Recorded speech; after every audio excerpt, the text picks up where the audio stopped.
post-processing and rendering. Now, most of the time, hopefully, you click render, everything's done, it's great. That said, it's rare that final rendering is actually perfect. So it's oftentimes good to have a photo editing application.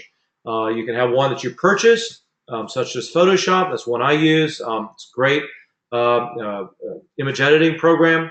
Or there's some out on the market that are also available. There are free editors that give you certain amounts of options, and then of course you can pay to have additional options with them.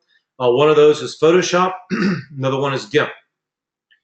So some of the things you can do, if you're in Photoshop, for example, you could take a sketch rendering and a photo rendering that you did, and then you could combine those two and then use opacity to basically start to kind of mix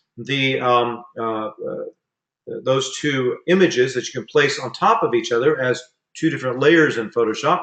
And then you can mix those either by opacity or, which is something I like to use, is there's different options here, like linear, burn, darken, multiply. These are all different ones that you can kind of play with to create different effects for how you overlay your sketch and your photo rendering on top of each other to create a sort of more illustration type looking rendering. You can also apply effects to the rendering as well, such as a vignette. Photoscape is one I just mentioned a second ago. You can download it for free. And they've got different effects and things that you can apply to images, like the vignette that you have here, and other things that you can do to sort of start to, again, add some special effects to the rendering that you did. And then you can also use GIMP. This GIMP is, again, a free program that you can download, and again, you can pay additional fees to access additional features.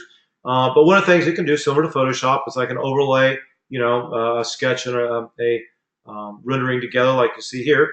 But you can also, it also has the ability to take brushes inside of it to basically take and start to brush away the photo or the sketch, leaving you with certain things that maybe you want to focus on. So if you had a part of the design you want to focus on, maybe this pub over here that was added to this building, and sort of fade away other parts of it. This is a nice effect where you can take two images, bring them together, and start to blend them in ways that you couldn't do, of course, in ARCHICAD doing a rendering.